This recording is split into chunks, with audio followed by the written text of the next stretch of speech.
মওত যেভাবে সাগরের ওই পারে গিয়ে হলেও আপনাকে বের করবে, আটলান্টিকের তলদেশ থেকে বের করবে, ঠিক রিজিক যার যে রিজিক বরাদ্দ আছে সেটা তার কাছে যাবেই। হালাল রুজি যেটা সম্পর্কে আপনারা সব সময় আমাদেরকে জিজ্ঞেস করে থাকেন, এই হালাল রুজির ব্যাপারে আমরা যে যতই ইনকাম করি না কেন আমাদের মাথায় একটা টেনশন কিন্তু মাঝে মাঝে কাজ করে, আঘাত করে যে আমার রুজিটা হালাল হচ্ছে কিনা, আমার ইনকামটা হালাল কিনা। এই কারণে আমরা অনেক সময় উলামায়ে কেরামের শরণাপন্ন হই।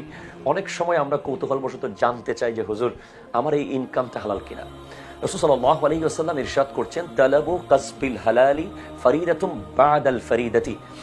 হালাল রুজি ইনকাম করা হচ্ছে ফরজ সমূহের মধ্যে একটি ফরজ, ফরজ সমূহের পরের ফরজ।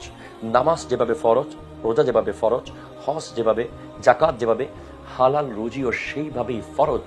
এটা নফল কিংবা মুস্তাহাব নয়, এটা ফরজ, এটা ফরজ। হ্যাঁ, এবার আমি আপনাকে একটা হাদিস বলবো, আপনি আশ্চর্য হবেন। নবীজি ইরশাদ করতে লাগলেন, ইন্নার রিজকা লা ইয়াতলুবুল আবদা কামা ইয়াতলুবুহু আজালুহু। রিজিক একজন বান্দাকে এমন ভাবে খুঁজে বেড়ায়, সে যেখানেই যাক তার রিজিকটা সেখানে তাকে খুঁজে বের করবেই, যেভাবে মওত একজন মানুষকে খুঁজে বেড়ায়। মওত যেভাবে সাগরের ওই পারে গিয়ে হলেও আপনাকে বের করবে, আটলান্টিকের তলদেশ থেকে বের করবে, ঠিক রিজিক যার যে রিজিক বরাদ্দ আছে ইনশাআল্লাহ সেটা তার কাছে যাবেই।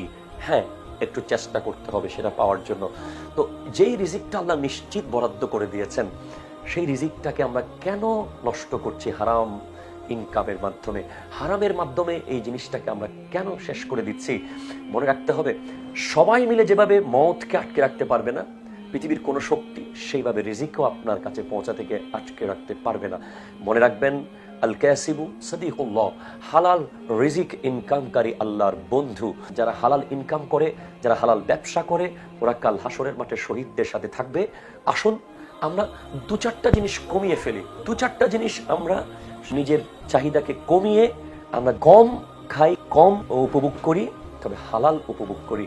ইনশাআল্লাহ এই হালাল রুজি আপনাকে কবরে হাসরে সম্মানিত করবে। আল্লাহর সামনে আপনি দাঁড়াতে আপনার লজ্জা বোধ হবে না, নবীজির সামনে দাঁড়াতে আপনি লজ্জা করবেন না, যদি আপনার ইনকামটা হালাল হয়। সর্বোচ্চ চেষ্টা করবেন হালাল ইনকাম করার জন্য, সর্বোচ্চ চেষ্টা করবেন। সন্তানকে বোঝাবেন যে বাবা, অমুকের এত সম্পদ হালাল নয়, সব জাহান্নামের আগুন, আর আমার এই ছোট্ট বেড়ার ঘর, এই পান্তা আর লবণ হচ্ছে হালালের।